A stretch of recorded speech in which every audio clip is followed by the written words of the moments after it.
Spain का एक 10 साल का लड़का जिसका ये सपना था कि वो फुटबॉलर बनना चाहता था। उसने अपने पेरेंट्स को जाकर ये बात बताई, पापा देखना, एक दिन मैं स्पेन का नंबर 1 फुटबॉलर बनूंगा, नंबर 1 गोलकीपर बनूंगा, क्योंकि उसे गोलकीपिंग बहुत पसंद थी। उसने अपने पेरेंट्स को बताया। फिर पेरेंट्स ने उस पे भरोसा किया। उसके मम्मी पापा ने उसके लिए कोचिंग लगवा दी। वो फुटबॉल के मैदान में जाने लगा, कोच साहब से मिलने लगा, कोच को बोलने लगा, देखना एक दिन मैं स्पेन का बहुत बड़ा फुटबॉलर बनूंगा, जो हमारे यहाँ का बहुत बड़े क्लब है रियल माद्रिद, वहां से गोलकीपिंग करूंगा। तो कोच ने देखा उसका जो स्टूडेंट खेलने के लिए आया है, सीखने के लिए आया है, उसके आंखों में चमक है, उसका सपना है। कोच ने भी पूरी शिद्दत के साथ उसको सिखाया और उसको तैयार किया। और वो लड़का जो 10 साल का था, जाने कब 20 साल का हो गया, मालूम ही नहीं चला। और इन 10 सालों में उसने कमाल की परफॉर्मेंस दी, कमाल की गेम्स खेले। एक ऐसा दिन आने वाला था कि उसे रियल मैड्रिड वाले अपने टीम में शामिल करने वाले थे। लेकिन उस दिन के आने से पहले ही एक शाम अपने दोस्त के साथ वो घूमने चला गया। फिर उसके कार का एक्सीडेंट हो गया।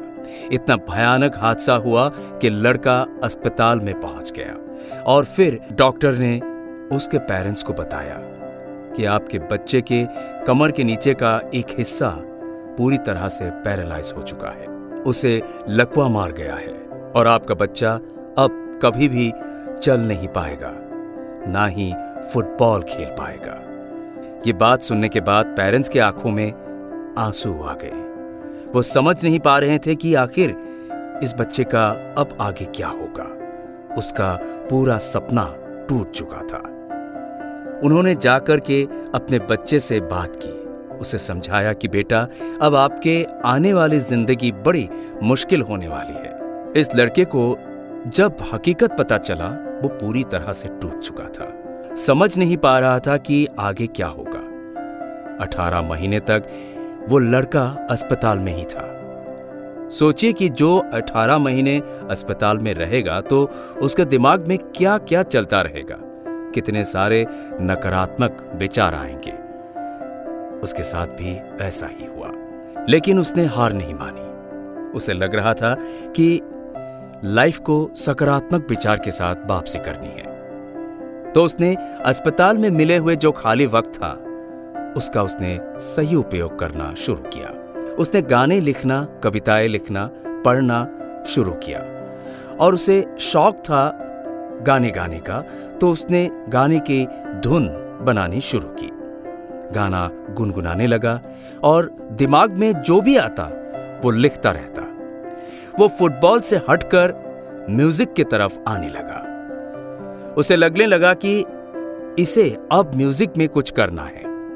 सोचिए, वो लड़का जो अभी अस्पताल में है, वो अब नया सपना देख रहा है। आपको यकीन नहीं होगा, 5 साल के बाद उसका एक गाना आता है जो कि बहुत ही ज्यादा पॉपुलर हो जाता है। वो गाना है life goes on the same, और ये लड़का स्पेन का बहुत पॉपुलर सिंगर बन जाता है।